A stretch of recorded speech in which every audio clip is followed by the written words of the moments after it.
Hey guys, Trent here coming at you with another video. So today we're going to look at a shopgoodwill.com vintage toy unboxing. So welcome into my channel. If you like what you see, please like, comment, and subscribe for more great videos on 80s, 90s, toy nostalgia, video games, and all this great stuff like that. Yeah, so we're going to take a look at a toy lot I picked up. What I do is I have, I enjoy toy collecting and vintage collecting. One source I found is shopgoodwill.com. You can kind of get a pretty good deal. And if you're like me, I also sell on eBay. So I make a significant portion of my money back, or even make a profit from time to time on some of the items that I don't necessarily want for my collection. So that's what I do. I flip certain parts of the lot and then I keep the rest for my collection. So if you're interested in more of the eBay side of things, I have a channel dedicated to my eBay stuff. That's called The Radical Reseller. I have that in my feature channel section. You can check it out. So that's why I got this channel, is for about toy collecting and showing off the toys. And then I do a little bit of that on the other channel, obviously, because I'm selling the stuff. But that way, if you only enjoy toy collecting stuff, you can stay here on this channel. But if you like both, you can go check out both channels. So anyways, let's take a look at this toy unboxing. There's some pretty exciting stuff in there. I'll add this into this video too. I picked this up off of eBay. I just wanted to complete my vintage slime pit, Masters of the Universe, so I went ahead and won this auction. So this is actually the only piece I needed. So then from the, the slime pit head, I already had this. I already had this. I just needed this. And this will complete my MOTU slime pit. So we'll take a look at that, and then I'll just sell these pieces, sell those pieces back again and make some of my money back. Alright, there we go. Got my complete slime pit now. Got Beastman in there, just like in the instructions. It always shows Beastman getting slimed. So that was nice to complete that. Finding those head pieces, the right ones that you need, can be tricky. So now my Horde slime pit is complete. Alright, here we go. Another vintage toy unboxing from shopgoodwill.com. This one's a kind of neat little lot with a mixture of a bunch of different toys in it, different brands and toy lines. One piece that's definitely going into my collection, and then a few pieces that could possibly serve as upgrades to my collection, depending on the condition and quality and everything. We'll have to see, but it's going to be interesting. Let's take a look at what we got. Alright. Pretty interesting assortment here. I'll pull out the ones that are, just for me personally, the least exciting. We got some vintage trolls here, treasure trolls here, it looks like. So we have a little vintage leprechaun troll there. It's funny because actually this tub right here,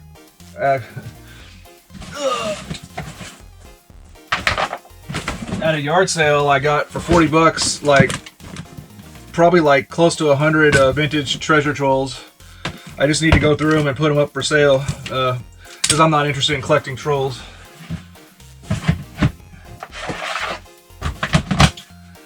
So it looks like I'll have a few more to add to that whenever I go to do that.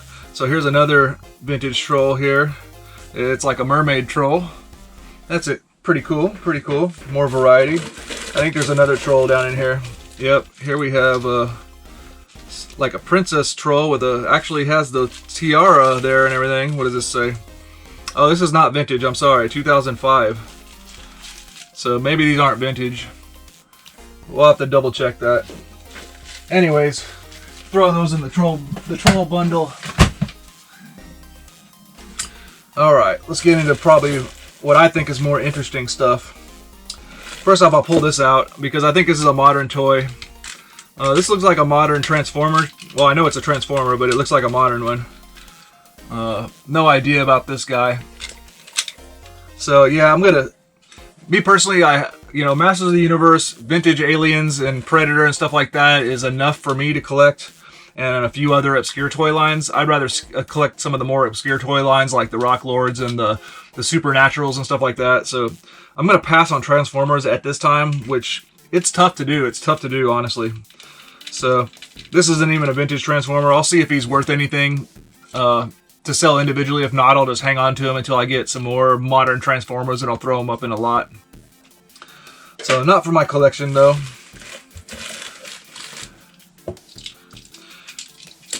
Okay, let's check this guy out. This looks like, I don't know if this is vintage or not.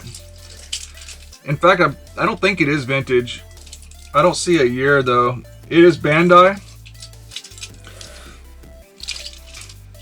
I think this might be a Gobot, but I'm not entirely sure. So I'll have to do some more research on that guy. Maybe you guys know what it is. Okay, I'm going to pull this guy out now and see. What we have here is this has definitely got to be vintage. Tomy Flipbot. No idea about this guy. Check that out. That's pretty neat. If that thing ain't worth too much, I might throw it over here. I've got like all those 80s style, like, you know, weird little robots and stuff from the 80s and 90s. Here's another one.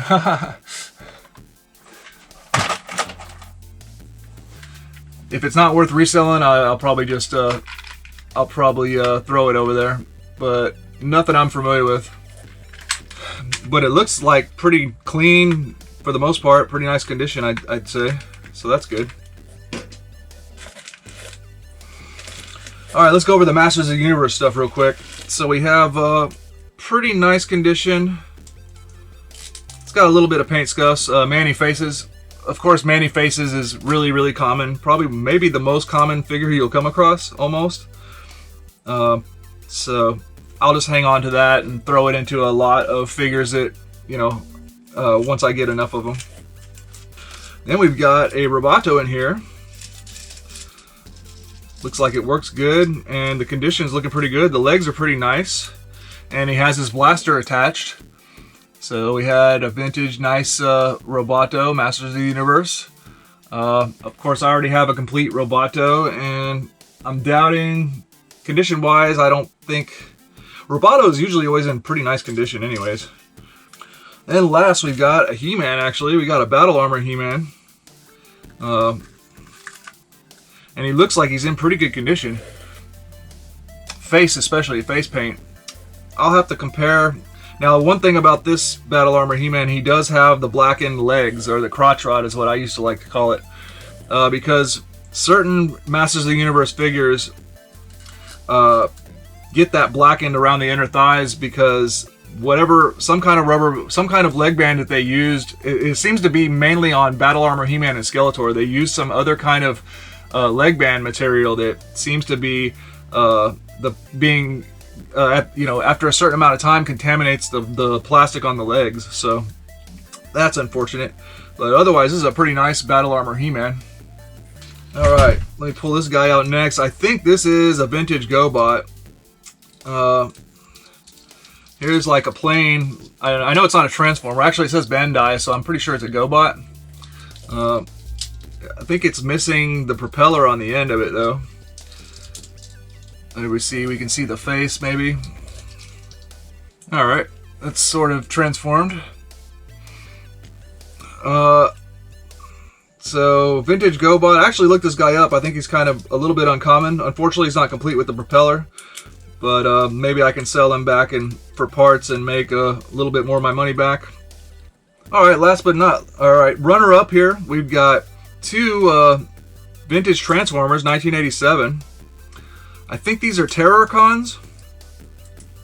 So we've got the double-headed guy. I think he's Twin Sins, maybe. So these guys are made to attach to a bigger robot, and you know, that was a theme with Transformers, of course, turning into a bigger figure or being part of a bigger figure. So we got two of them that actually go to the Terrorcons, whatever the name of the big robot is. So these are really cool. And it's getting stuff like this that tempts me to want to start collecting vintage Transformers. But I think I may have to pass. I think I may have to just use this to sell and make my money back. But they're really neat. A couple Terrorcons. Alright, so last but not least, the one for my collection, I have a Rock Lord here. So let me transform this guy. Got a little bit of paint scuffs on the, or you know, paint wear off of that metallic style paint, but he's still pretty fine. One I didn't have as a kid. I had the other silver guy. I think he was called Slimestone. This guy, 1985 Bandai. This guy, I'm pretty sure, is called Nugget. So he's one of the smaller rock lords, and he's really awesome. He's got metal parts and everything. It's pretty neat. So that's the one that's definitely going in my collection. So I'll have 2 rock lords now. I got Sticks and Stones, and now Nugget. All right, all in all, not a bad lot. Pretty nice little mix of different stuff. Almost all vintage. Be interesting to research them. We got vintage Transformers in there. That's awesome. A great little rock lord there, and nice vintage MOTU figures. So it was a pretty neat unboxing. Pretty neat little lot. It's a good way to collect too. You know, it's hard to find stuff in the wild, so this is like, to me, like one of the closest things you can do. I mean, because there's a little bit of mystery to it, at least. Trying to research the figures, trying to figure out what you've got exactly, and adding good pieces to your collection.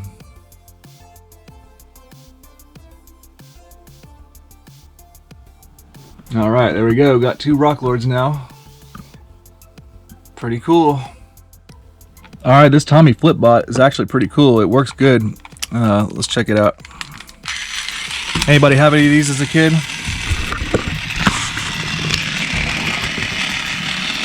So it'll keep going into like a circular pattern for the most part.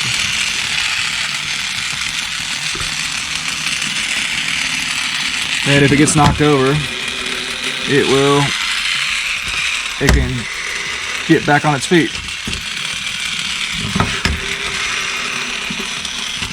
How cool is that? Don't know if I remember that as a kid. I've probably seen it before, but Tomy Flipbot. Actually, this is kind of a bit of a score. This is like, I see it selling for about 40 bucks. And with these vintage Transformers, here's something I'm remembering. Tell me if this is correct, but I'm thinking these are react to heat, the Decepticon symbols. Because whenever I hold it with my thumb for a while, now the symbol's actually visible, where before it was just it was just in all black. I think that was a thing. You guys remember that? So cool. These things are awesome. Okay, wow, now that I've done a little bit better research, I realize that I scored pretty good on this lot. This is a home run lot. So this is gonna actually make me some money, plus I get to pick the pieces from my collection that I want.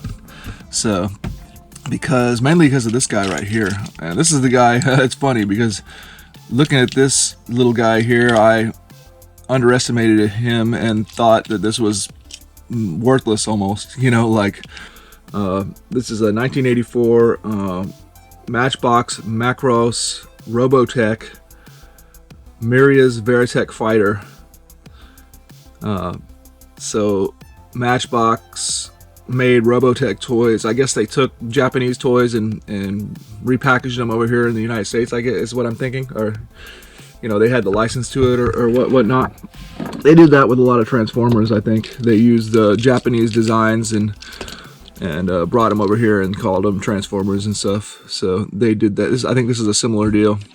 But this guy will pay for my purchase of the lot and put me in a little profit. So when it's all said and done, hopefully